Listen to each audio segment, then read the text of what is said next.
And welcome everyone to the first. I'm just going to call this a spoiler review for now on, and then save the spoiler cast for the big end of season. I think that might fit better. So yeah, this is Ahsoka. We have been waiting a month for this since I last did something. I say we. I have been waiting a month for this. Whole 28 days. But as always, I am Mitch. You can follow me in the socials in the description link on my link tree. You can find me everywhere. Um, Alright, so first of all, I'm just going to say support the Writers Guild, the WGA and SAG. These studios are um, in the most undemonetizable way possible. They are dumb as hell. Dumb as hell. Not willing to give up less than 1% of your annual billions of revenue is just frankly disgusting, to be honest. So don't fall for classic studio tricks to turn you against the unions and the guilds. Also, don't buy into the trades tactics as well. They are absolutely on the studio side, and it shows. So yeah, support your writers, support your actors, support your artists. To be honest, they give us the things we love, the things we enjoy. Don't don't be one of those people that say they're just being greedy, because you have people like Amazon here earning 300 billion plus a year, and they're not willing to give up 0.006% of that revenue to pay for everyone. Yeah, no, don't be on that side. But with that being said, Ahsoka has started. We have a two episode premiere. It's not 2 hours, it's more an hour and a half or an hour and 20. And yeah, off the bat, I really enjoyed it. I had a lot of fun with this show. It felt, for a lack of a better phrase, very Star Wars esque, more so than other ones. I feel like Andor and Book of Boba Fett. Whether that's because it's had a type of crawl, it wasn't the typical Star Wars crawl. It was just more straight, generically up and red, which you could look into that like people did with the Last Jedi's logo being red, but or Rise of Skywalker's logo being blue. Is take your pick, really. And also, the opening shot was just straight from A New Hope, right? That is very. It's typical Filoni wanting to be carry on George's legacy. But to get right into this, Skull and Hattie stole the show for me completely. Like, rest in peace, Ray Stevenson. It sucks that he's not going to see the reaction people have to his character and all that. Also, it sucks, for his family and friends, because he wasn't old in the slightest, and he's too good to be gone this soon. But yeah, their introduction fantastic. What they did throughout the show, these two episodes, I loved. I'm enamored with these characters are right off the bat. I keep saying right off the bat, and I apologize. But yeah, I found him intriguing. I also saw somewhere that Shin Hattie doesn't blink. Unfortunately, that is not the case. She does, in fact, blink a fair amount in this. And part of me was hoping for a Wednesday repeat, but it did not happen. So that's not the hit or there, really. But hey, it would have been an interesting little character detail for that. But to start at the beginning, I don't know if anyone else got the impression or if it's just me, but I really felt like Filoni's been playing a lot of video games. Because that whole temple sequence with Ahsoka and getting the map, solving a puzzle, that was straight from a video game. Also, I'm not a massive Star Wars guy. I'm not deep into the lore and the history of this galaxy as much as some other people. Maybe when Jared's on for the spoiler cast at the end, I can go over it and find out what if there's stuff like that's been done before. We just a whole more aesthetic, because I feel like a lot of this show has thirst for live action. I could be wrong on that, predominantly the Night Sister Morgan as Elsbeth. I want to say it's Elsbeth. I know it's definitely Morgan, but I'll get into why I know it's Morgan later. But yeah, it just felt like it was straight from the Jedi, the Cal Kestis games. It felt very... Well, it's because like Jedi Survivors literally just come out and everyone's all played that, and that's fresh in the brain bank. I don't know, but it gave me Jedi Survivor and Fallen Order vibes from that one. But yeah, also very much shot like Clone Wars or Rebels. I found, especially again in that opening, it felt like some shots from a cartoon, not in a bad way. I think that's more the feel they're going for, but it felt very, very Star Wars animation to me personally. But Night Sister Morgan Elsbeth, I can never get that right. I want to know if this is the first live action appearance of a Night Sister or a witch from Dathomir, because I don't know if it is. If it is, cool, great. I love it. I love the fact that they're playing with that side of things in this show. I've always wanted... I say always wanted. Since Fallen Order, I've wanted the Dathomir side to be explored more. There's something about an actual witch and more of a generic magic in this universe. It tickles my brain in a way that I haven't had so far. So, yeah. How many are there? We know the Night Sisters are kind of been obliterated. And you've got one in Fallen Order, and you know it's the same with Order 66, right? There's X amount. If you have 1,000 Jedi and only 10% remain, like there's still a lot of Jedi kicking about. Even with all the Jedi we have of surviving that event, we still haven't reached that 10% mark yet. So you could argue it's the same thing with here and with Mandalorians as well. You know, it's the Purge and the Night of 1,000 Tears. We obviously still have some more, but I like that Star Wars is doing this. We're playing with the survivors of genocides, right? You got the Jedi, the Mandalorian, and Night Sisters. I like this thread. I'll keep going and bringing them all together and having some fun with it. But yeah, David Tennant as Hugh Yang. I really enjoyed seeing him back in that role. And I think Hugh Yang might have one of my favourite scenes in recent Star Wars. We're talking about the sabers and how he just... Obviously, he's a droid. He remembers all the sabers, and that's how they figure out who Balen Skull is. And, you know, only one person in 500 years has made a hilt with that design. And it was Balen Skull. That's a really bad David Tennant impression. I do apologise. If Dave, if you hear this, I'm sorry. That was not great. Mary Elizabeth Winstead, I think's great as Hera Syndulla. I think she's got the mannerisms down exactly. I find the contacts they gave her are a bit weird. I don't know if that's just me. It's not off-putting. I think it's just more of a distraction. I'm looking at how these eyes are, and they don't match. I don't know. It's one. If I had to gripe and nitpick at anything, it's possibly those eyes, but I'll get used to it eventually.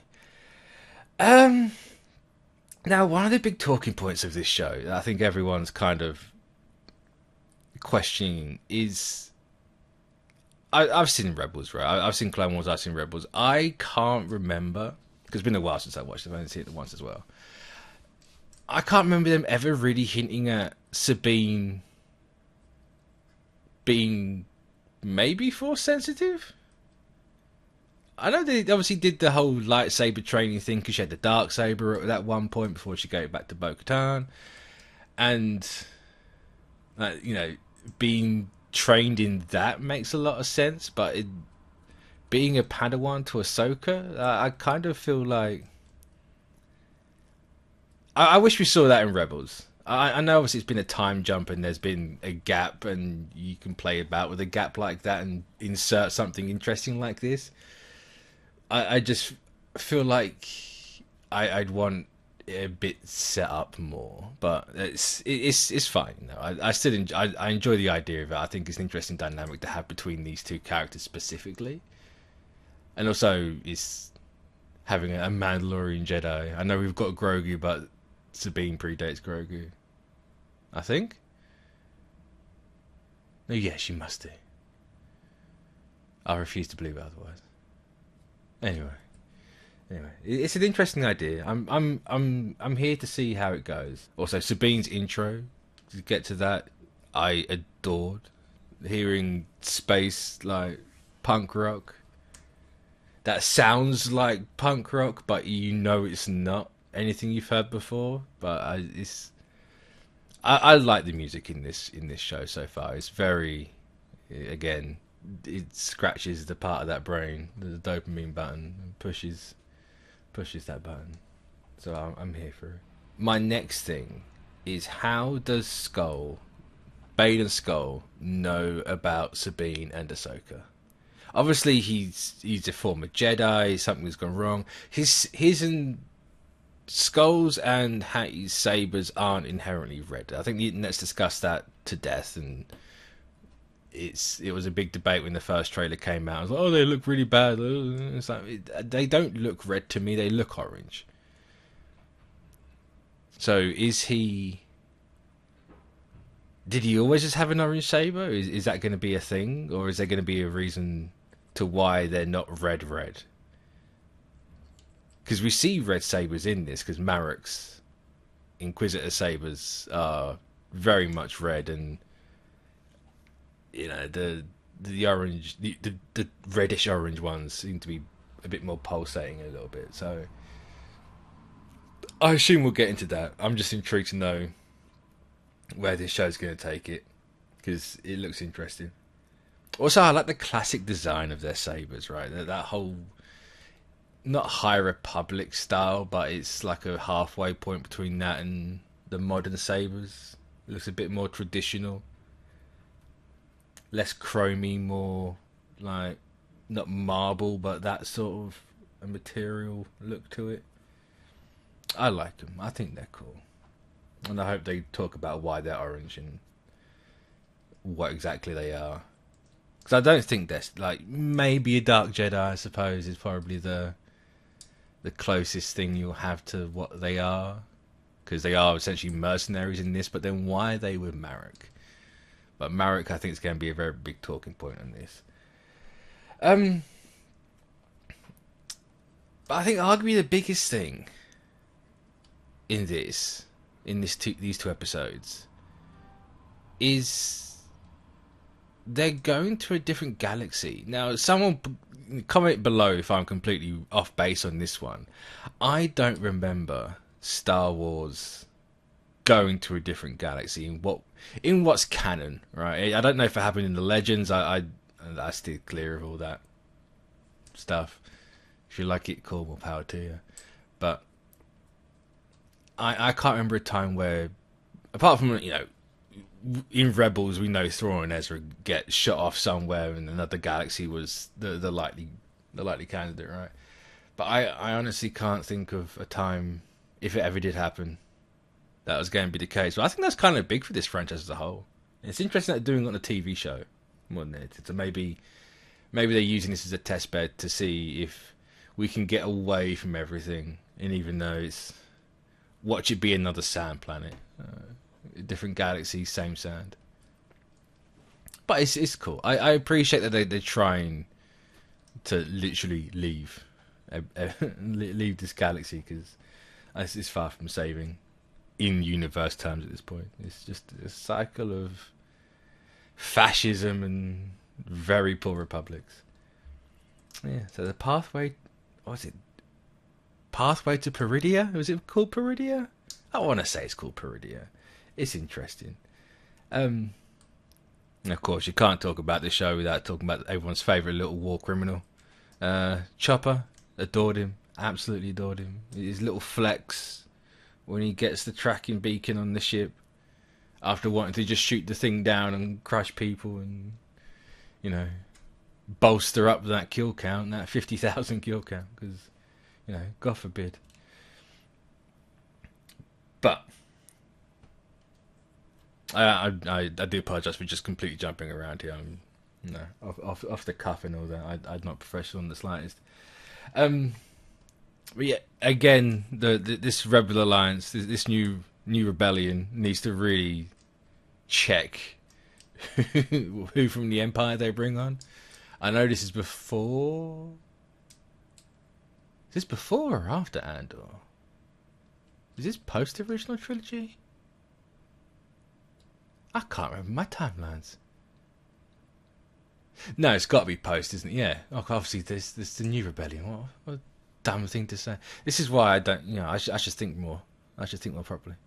But yeah, the whole having people in the Empire, they're not loyal to the Empire. It's greedy. I liked that bit. I like that little spin on it.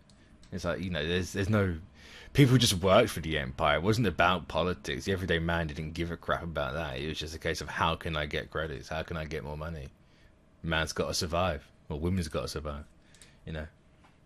It's interesting.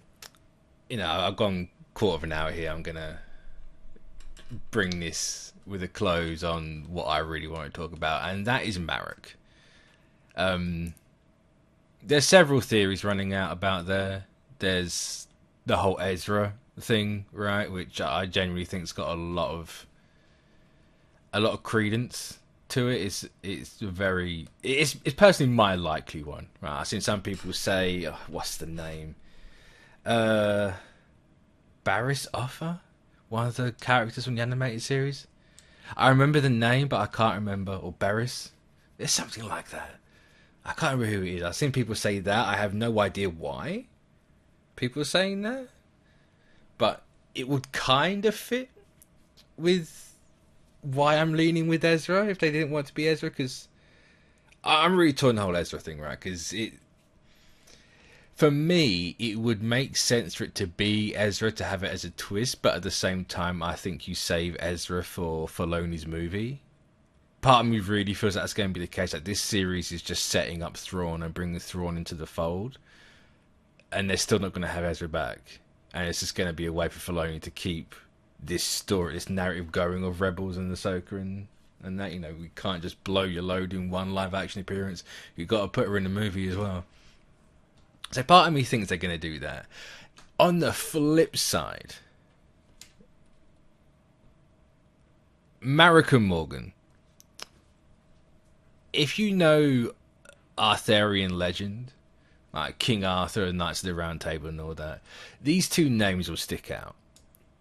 Because Marrok is a knight who was turned into a werewolf. I'm probably going to be glossing over some of the details on this. I'm just going to give you the short version because I'm not 100% up on it. But Marrok was a knight turned into a werewolf by a witch called Morgan. So that could just be Filoni getting his wolf in and having a third one, because you got Skull and Hattie right there. The two wolves that chase her after the sun and moon for Ragnarok. Which I feel like ties in as well, right? You have these three wolf characters together on the same side.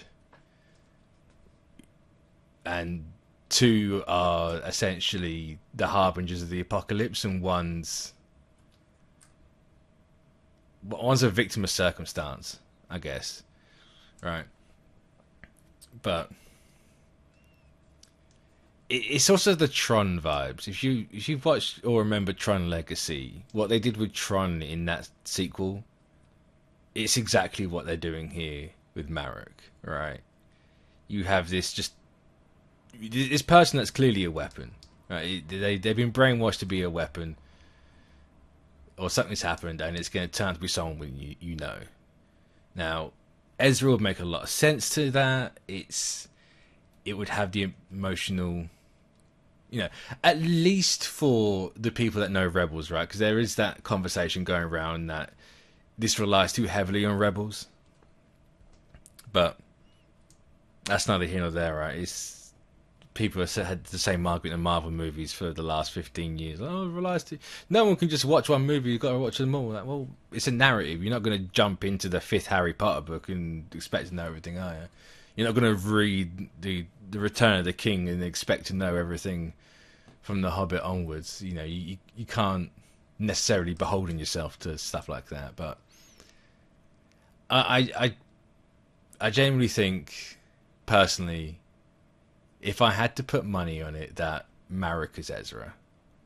And, you know, I said a few minutes ago that they could be saving Ezra for the movie. They could very well reveal Marrok to be Ezra in this. And then the movie is about getting him back still. They know where he's been under their nose this entire time in this show. They had to figure out a way to get him back. That is a way that they could take this. I wouldn't be mad about that. But I think the Arthurian legend connection with Marrok and Morgan is... I feel like it's there for a reason, right? I feel like it's there. Same with Skull and Hattie. I don't feel like Filoni's done that just to have more wolves in his Star Wars, because we know what this man's like. Cowboy hats and wolves. But, yeah. Let me know what you think about Ezra's situation and what you thought about this show. There's some stuff I didn't talk about, but I kind of went a bit too long on this anyway. But it was 2 episodes, so I guess going slightly longer makes more sense. But hey, you got about 20 minutes, so catch me on next week. So, bye-bye.